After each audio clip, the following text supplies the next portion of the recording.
Welcome back. Today's video we're going to be looking at OnAir Airline Manager in Microsoft Flight Simulator 2024.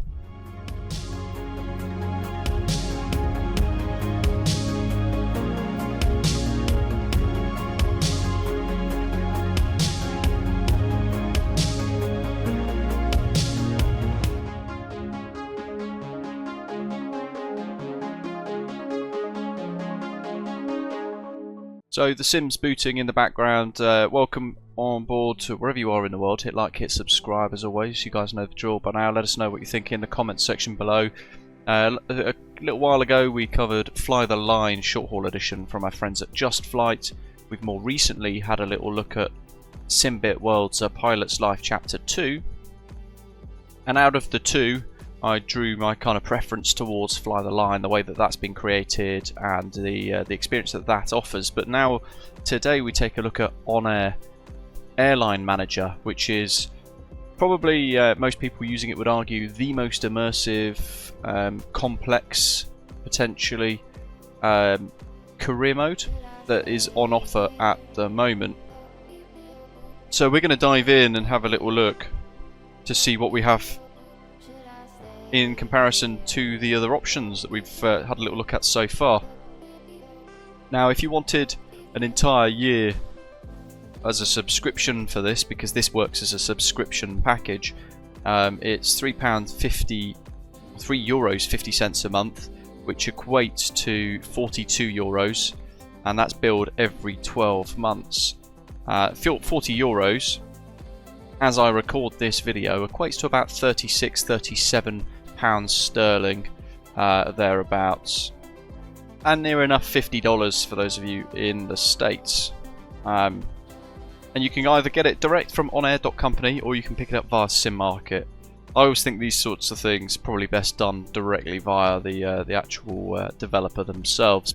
So much like Fly the Line Short Haul Edition, there are three different modes to choose from within OnAir Company. There's Cumulus for a little bit more of a relaxed, casual aspect, all the way through to Thunder, which is a really difficult version. What we'll do for the purpose of today is make use of the Cumulus version as a kind of first look into the program, and that'll almost match, hopefully, what we've done in the Pilot's Life and also Fly the Line to draw the best contrast. There's a little bit of a toss-up between those two, Cumulus and Stratus, but we'll go with Cumulus to begin with, and you can set up your own airline company effectively, and we'll pick a random avatar. So there we go, see if that takes it. Airline code is too short, requires 4 characters. Don't really want 4 characters. Hey ho. So this one is a little bit more, from what I've read in the manual and on their website, a little bit more of like an airline simulation as well as being the pilot. There's a lot of information on their wiki just to help you get started, understand the world, creating the company, choosing which mode you want to fly on, tracking your first flight, all that kind of thing. And it does take quite a bit getting used to by the looks of it. Right, what do we got? So, start advanced career mode. We're in onboarding mode at the moment. The best way to begin your on-air journey. Focus only on flying, building up credits and experience. Every job you fly in onboarding mode earns you credits with no company to manage yet. Aircraft are provided, crew is handled for you, maintenance and fuel are fully covered. It's only available once. Okay, so you could just crack on in here. What we'll do is we'll just start advanced career mode anyway, just to get right into it. And you can see there the difference between the two, which is pretty good actually, because it allows you to consider whether or not you are ready to switch if you are still getting used to the aeroplane that you might be using, or the airline, the actual ecosystem of OnAir, whatever it might be.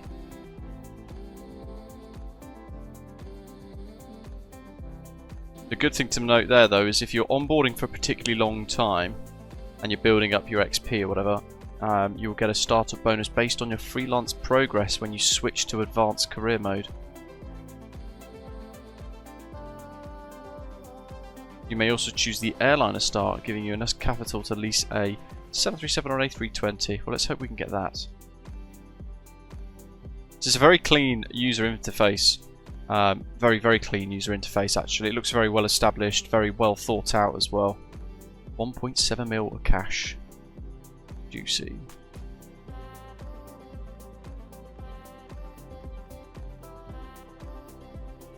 So right at the top we can see here we've got no aircraft.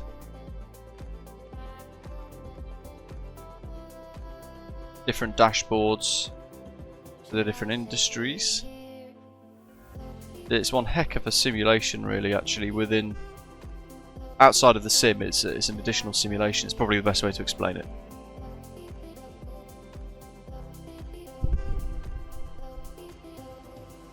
Start by building your flight operations. Create new route to schedule an individual flight, or create new route set to organise multiple flights at once. Your weekly schedule begins here. Let's pick an aircraft first.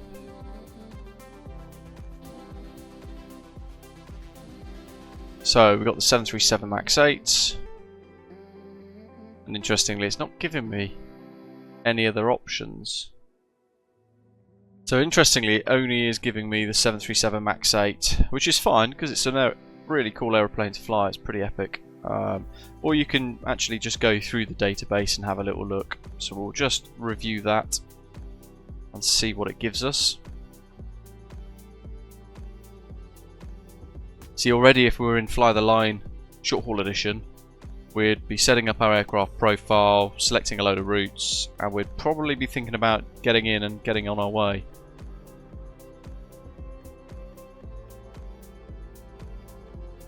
It would be nice here to have a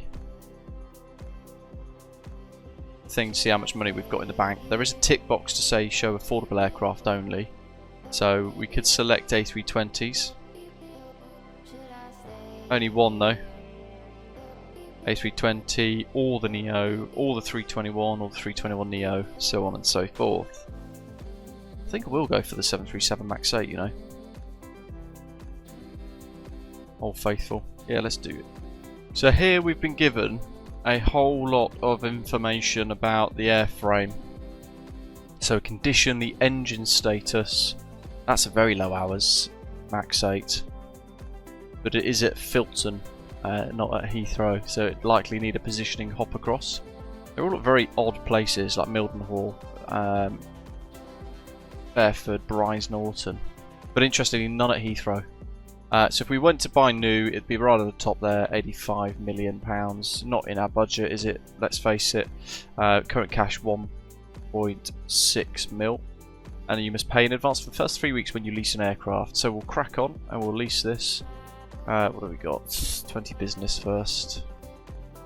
We'll go custom. We don't need a first class cabin. We can whack this up.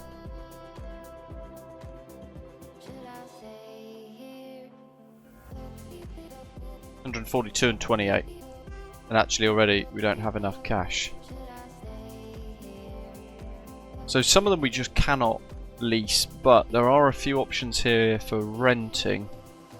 So I'm going to try and pick one that's got a decent engine and condition.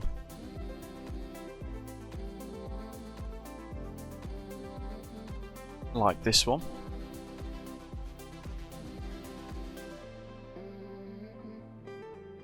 Right, so let's just see if we can rent this one.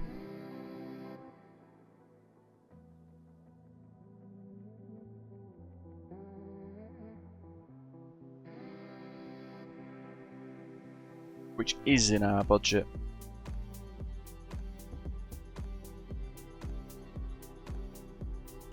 And we'll basically have to fly it from Bournemouth to Heathrow by the looks of it, or wherever this is, or Norwich. So we're going to have to position it from Norwich to Heathrow. It's fairly low fuel.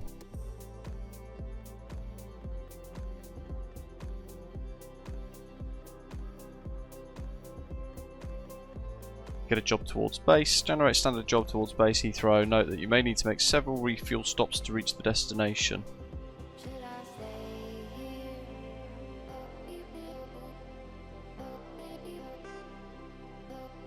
This is very in depth, but already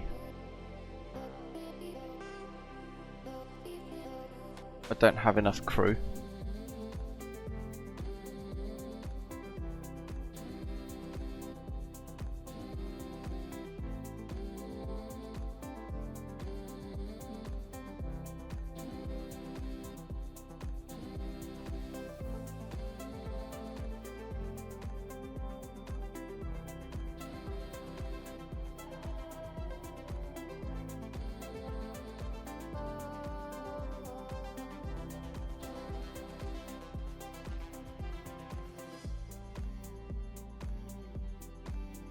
order freelance.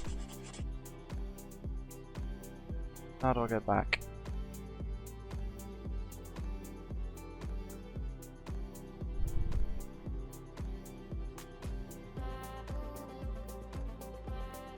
One, two, three. Happy days. That's all set. That's all good. Simbrief aircraft type.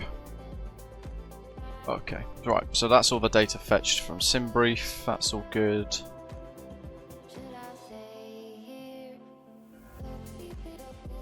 137 passengers.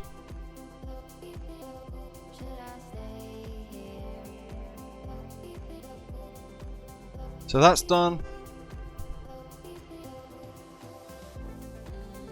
Validate fuel and payload. It's all in limits.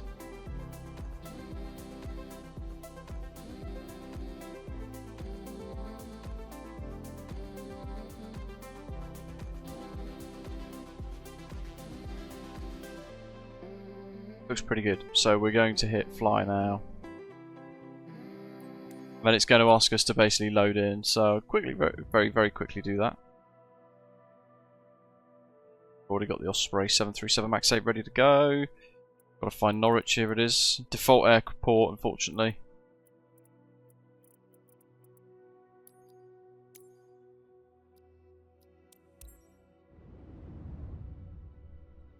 Let's get into it. So quite a lot more setup than I probably otherwise would have preferred with this.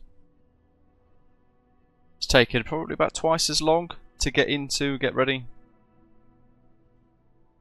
Yeah, in reality, if I was turning up to check in for a flight, I wouldn't be asking for, you have to excuse the default buildings, but I wouldn't be selecting the crew and all that kind of stuff. That'd be done by operations. Here's the steeds. So I personally think that it's just like a load of unnecessary complication that we don't need in Sim. Because we've spent, I think, 20-30 minutes roughly so far, kind of just faffing around, getting stuff prepared, before even loading into the simulator.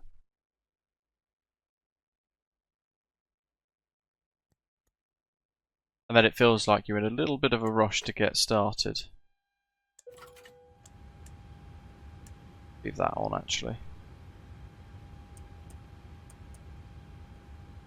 Jolly good. Right, what do we got here? I'm going to make that relatively small in the corner. And you can see already we've got import flight plan from simulator, send direct flight plan to sim. We can use Simbrief route import for that anyway, which we will do. We'll load it into the Jetta by ourselves. And then nearest airport detected. Position aircraft in simulator. The aircraft will stay in slew mode after moving. Be sure to exit slew when the scenery has fully loaded.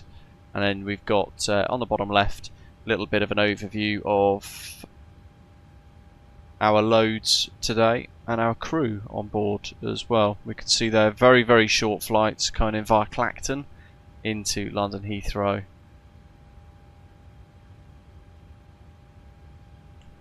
And we don't want to forget to start tracking.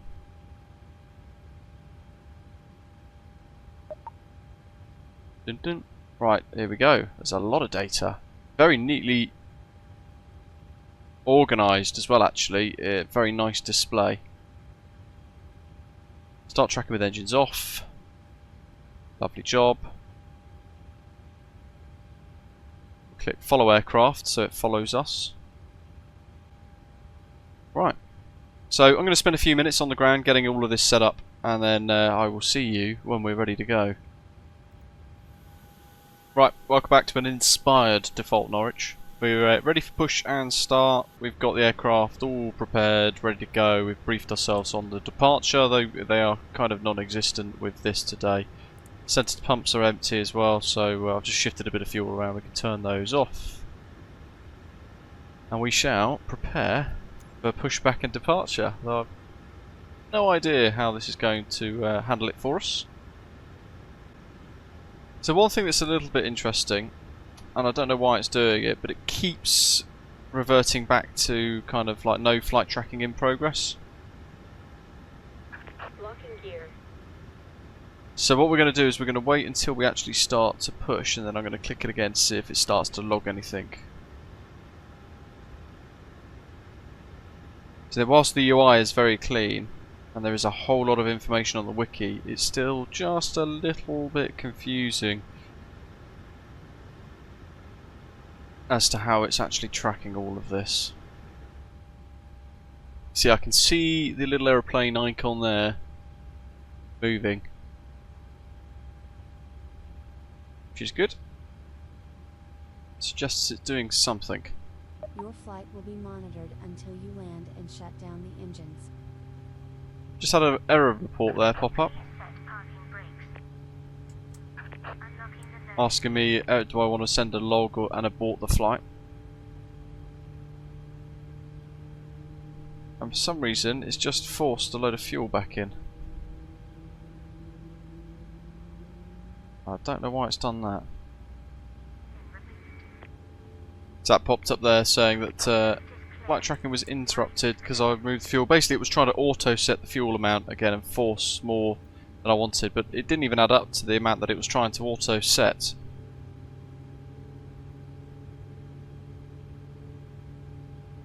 So again, so far very in-depth, very detailed, and there's a hell of a lot to it, but I am currently still preferring Fly the Line Short Haul Edition because it's just quicker getting into the flight deck, quicker getting started, and it's just a bit more effortless, kind of seamless as well, I'd probably say. This so far, I think we're 50 minutes in, a couple of issues here and there. And before you say you'll read the manual like someone else did on the Pilot's Life video, I have read the manual, and similarly each of these videos are designed to show you what you're probably going to go through yourself when you get into these add-ons for the first time, should you choose any of them. Okay, so set 5 for departure, 574 for the trim is set, brake RTO, that's all good, that's set, that's off, that's 5, and they're moving as well, they're in transit, transponder, VORs are set for the flight, they're tracking, brakes off. Going to have heading select and VNAV, auto thrust arm. Let's squidge the brakes. Okay, so little pause because we've got a really annoying issue with the way it's auto setting the fuel amount here.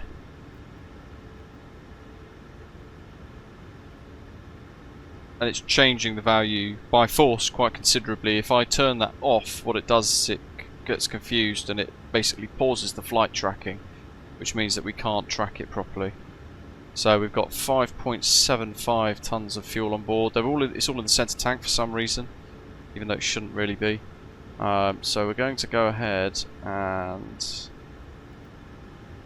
just reread the data here to force the aircraft to see what OnAir is trying to set. And after another few minutes, we basically had to kind of work that problem, get that solved. Yeah, a little bit more faffy than I hoped.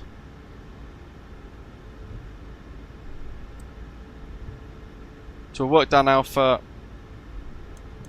Just going to go ahead and put TARA on already, and it is now starting to kind of monitor us properly on the tracking system,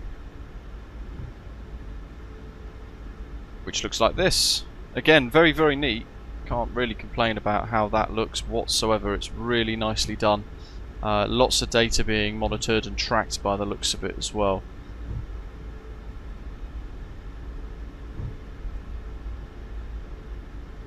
But it has been a bit more of a faff than I would have liked getting set up for a first flight.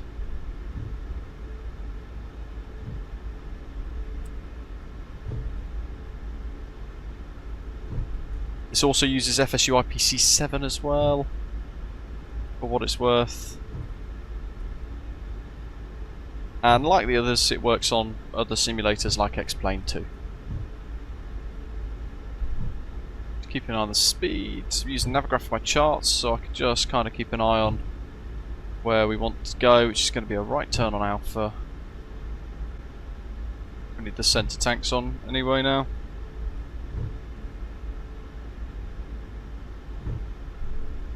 Final little bit just to mop up that change that it's forced upon us. So there's a few things that it's doing in the background. It's with auto set being selected, it is forcing the weight and balance, the load sheets, the fuel, and also the day, date, time. Lights, signs, into a little bit of rain, starting to roll over Norwich. I'm going to turn that off, we don't need the EFB. Toga departure, nice and powerful.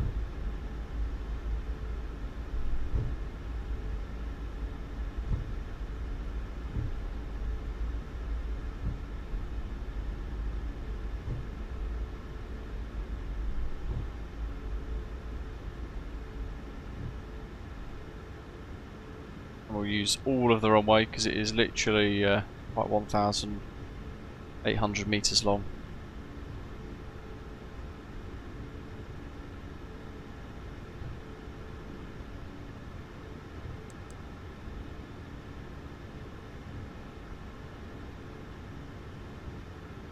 Okay, right, hold on the brakes.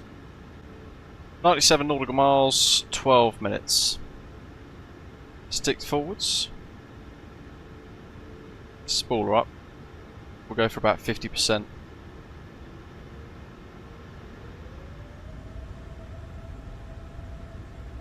Brakes off, Toga.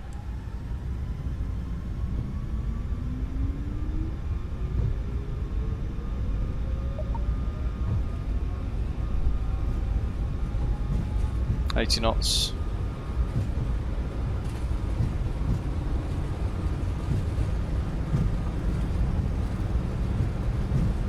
V1, rotate. V2. A little bit of a crosswind. Airline time log.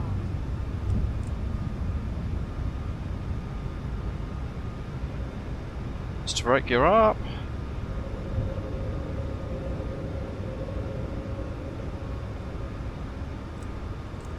Flaps warm.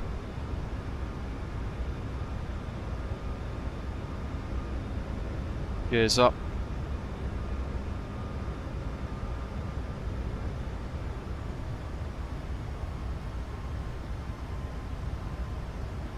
CMD-A engaged with heading select and BNAV speed up to 6, but we'll keep it going to 15, which is our cruise for today. We'll start to route initially north before we turn back on ourselves. Pick up our routing for today. Flaps up. Quarter brake disarms. Runway turn off, lights off. Right, so back to the tracker. There we are. We're up and away. It's following us quite nicely. You can see there a kind of scale of Climbout in different colours as well, and a little arrow showing us an indication of where we're going to be heading towards. That magenta kind of line and the little arrow there showing us the direction directly to our destination. So through the entire time it's flying and monitoring 39 different things, including overspeed, stalls, beacon strobes, G-force, pitch bank and speed limits. We're in the initial climb segment at the moment, but then we're going to switch to en route, which will be one thing being flaps deployed at the latest on short final, and then approach checks, scoring, landing scores, very similar to what the others are kind of checking. Arrival taxi, before stopping engine beacon with strobes if no beacon available on, other lights off, and then fuel reserve, more than 30 minutes remaining. So quite a few things that it is assessing as we fly along. Not really any different to, by the looks of it, from what I can tell, anything that Fly the Line is monitoring, for example. It'd be interesting to see what the landing performance gets visualised as at the end of the flight when we check out that report for the first time, because A Pilot's Life Chapter 2 looks very old and it doesn't really give you much of the data in a visual form, which is much nicer, much cleaner, naturally. Gives you a proper opportunity to kind of assess different areas of your flight. Whereas Fly the Line Short Haul Edition that we had a little look at, the first video covering different career modes, does have that, and does indeed have really nice user interface, graphical kind of reports, and also the recommendation features, which are quite nice. It gives you some recommendations to improve your score going forward. Big differences with OnAir compared to the other two. It's kind of forcing you, and we've gone big straight away with airliner mode, but you could not tick that box and it will give you options to sort of buy and hire or rent little Cessnas and all that sort of thing. So you have to really grind it out, which some of you watching will really quite enjoy, and find very rewarding.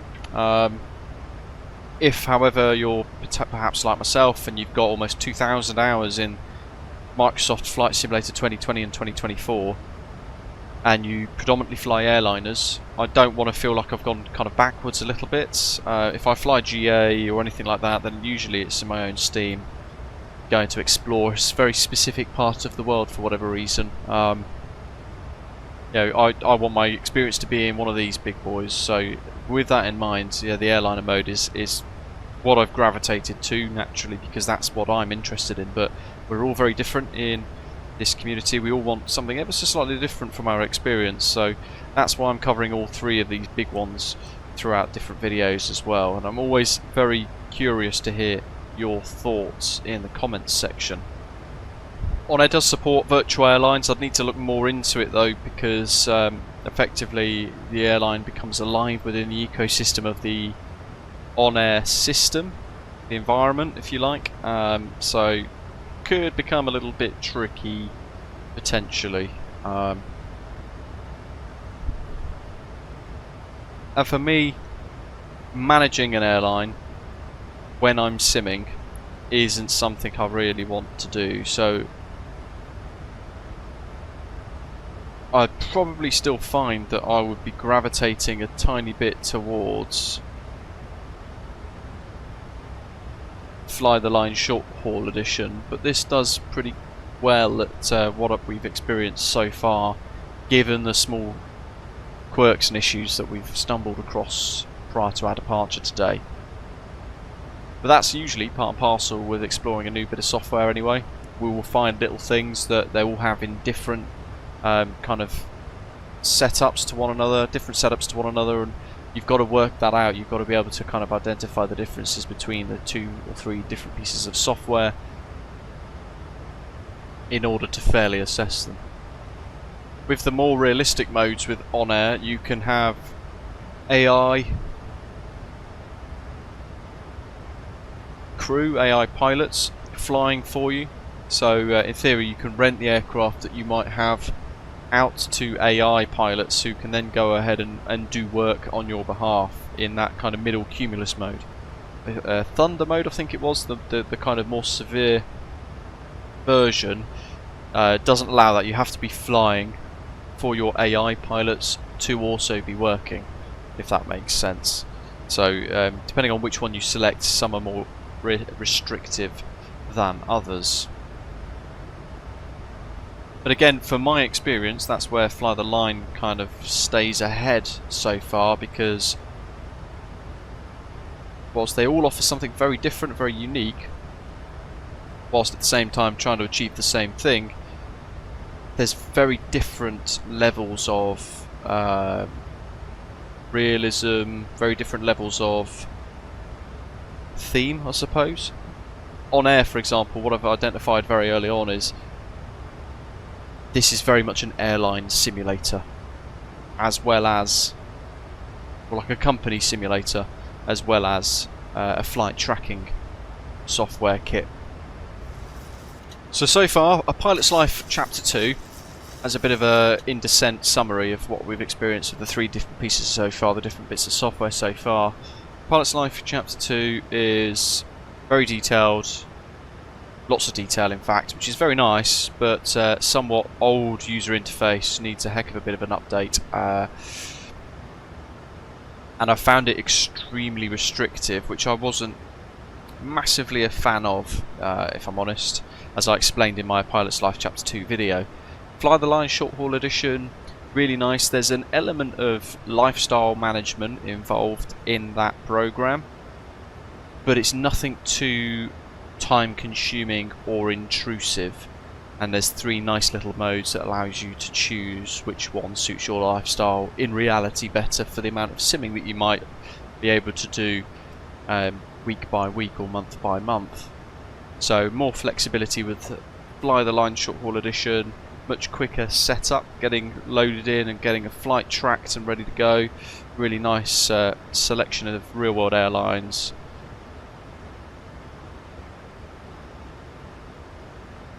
And then we've got OnAir, very, very detailed, beautifully clean user interface, reasonable pricing, although the subscription, not sure if I like the idea of.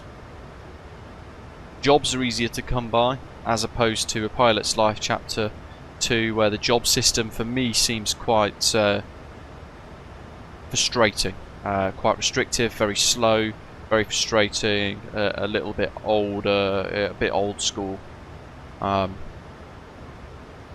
Whereas the jobs in OnAir, by contrast, are the jobs available, as in the routes that need to be flown, the people that need to be moved, the cargo that needs to be shifted. So a little different in the way that they've both built their job infrastructure somewhat.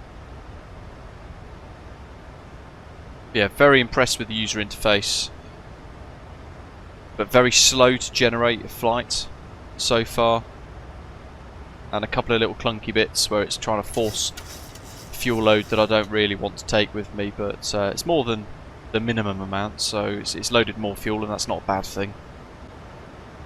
So definitely pros and cons for each of the 3 that we've reviewed so far. I'll put cards throughout the video if I've not already done so, just so you can hop back to see some of the other options that might be available, some of these other products that we've been discussing today. And I know quite a few of you have been using OnAir for some time. I've seen your comments from the last few videos about OnAir being quite a popular choice from what I've seen, so thought it's only right that I dive in and have a little look to see what the buzz is all about, so that I can fairly assess this in comparison to the other options and then chat about all 3. There are some other bits, other things to consider as well, like iFly sim schedules as well. I've not really had a look at that just yet, but that just seems to be a very basic scheduling, like a real world schedule Hoover system that generates stuff for you. I do like with this the fact that I've rented the aeroplane, so I've had to position myself to Norwich, which I've done automatically, being the first aircraft I've ordered. Nice little leg up from the system, and then we have to position it back to our base, so I quite like the idea of that. Although the notion that, as I said while we were chatting about that section of the program in our setup today, the notion that a lot of them are going to be at RAF stations or US Air Force stations in the UK, a little bit far-fetched. So again, some polish there to be had.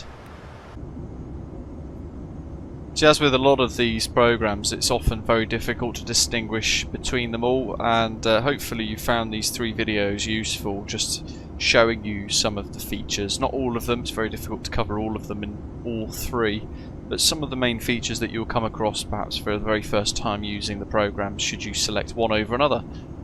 You can get a 7-day free trial of OnAir for what it's worth, so it may well be that you see that and you give this a go for 7 days, just to see how you think yourself, how you feel yourself using the program in comparison to the other options that are available.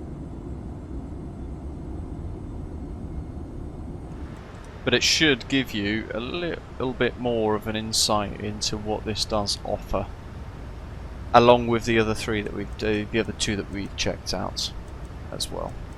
269. Missed approach to 3. So on hold. Spin that to 3. Approach mode's armed. CMDB's active as well. On nav. Locks captured, glide slopes armed. Just realised my keybinds there. Select flaps 40 there for some reason. So we'll just have to pop that in the middle to select flaps 30 specifically. Just make sure that is settled there. Looks like it is. So that's 30 in green. Coming up to 4 miles, so 148.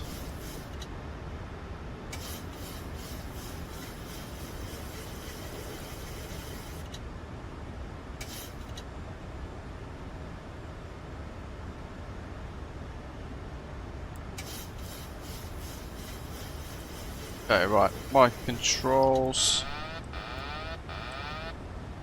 Let's clear the auto throttle reset alarm as well.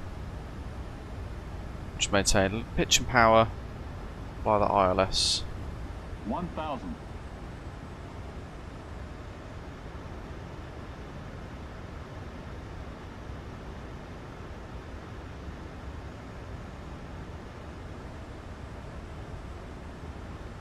So in hindsight, certainly on the departure there, where we had a couple of issues with it pausing the flight tracking, I think the next time I use it, I've learned from those mistakes so they wouldn't happen again. So whilst frustrating at the time, it's not the sort of thing that would repeat itself habitually, because it's just part and parcel of learning how these different bits of software interact with the simulator. They're all slightly different. 400. Cheeky little bit of weather coming into Heathrow today.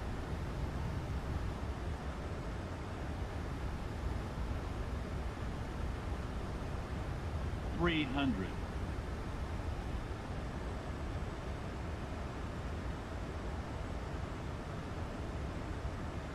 200.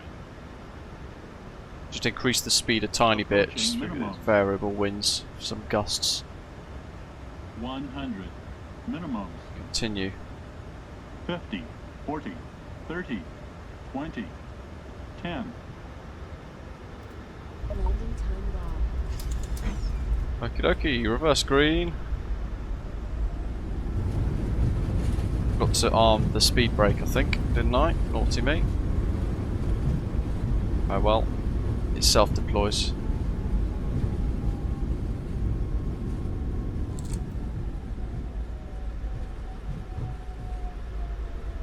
And we'll vacate here.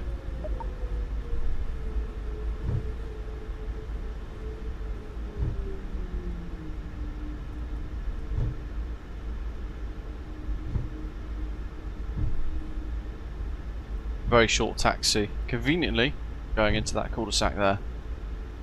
So I'm going to go ahead and get the APU on already.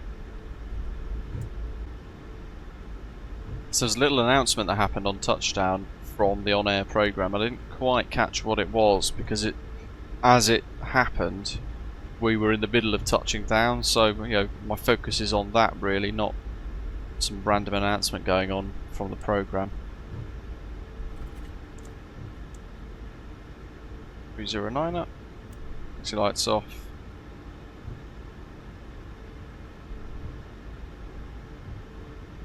Lovely Heathrow.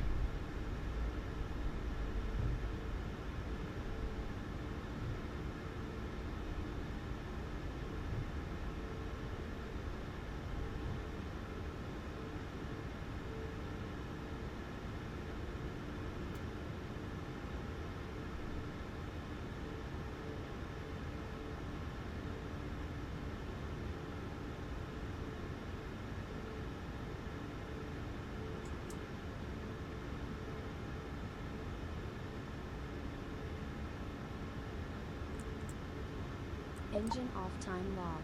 The flight is finished. We were unable to reach on-air world during your flight. Check internet connection in order to register the flight. I haven't had a dropout though, bizarrely. Right. So we had to register the flight. 76 XP, including a 60% bonus with a smooth landing rating. A little bit of wear and tear on the aircraft. And that's where it won't necessarily affect the aircraft in the simulator, I don't think, but it will affect the aircraft that you have in your hangar with on-air, which is it's nice in a way because it simulates that little bit of wear and tear. You can rest the crew and things as well. But there's not much else graphically.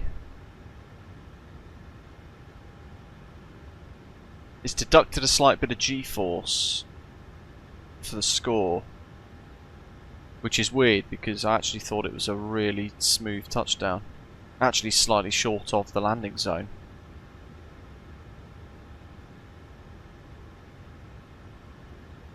And bang on the centre line. So yeah, all different features and things. They all offer something ever so slightly different. And now effectively we'll be able to go into sort of our operations here. Maybe set up a schedule. Let's see. We can go to route jobs. Create new route set. What do we have here? So using airport, EGLL, Heathrow. Fleet size, 1 to 9.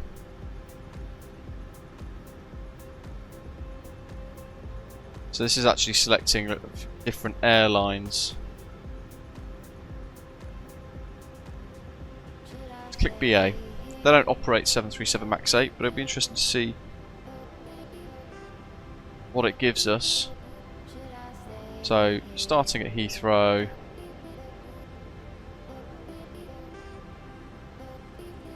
MAX 8. Here's the pilot. Dave is the co-pilot. It wants 4 cabin attendants, which means we have to go back into another menu and hire another one. So I'm going to put 4,000 nautical miles in. Weekly flight frequency, 1 flight a week. We'll have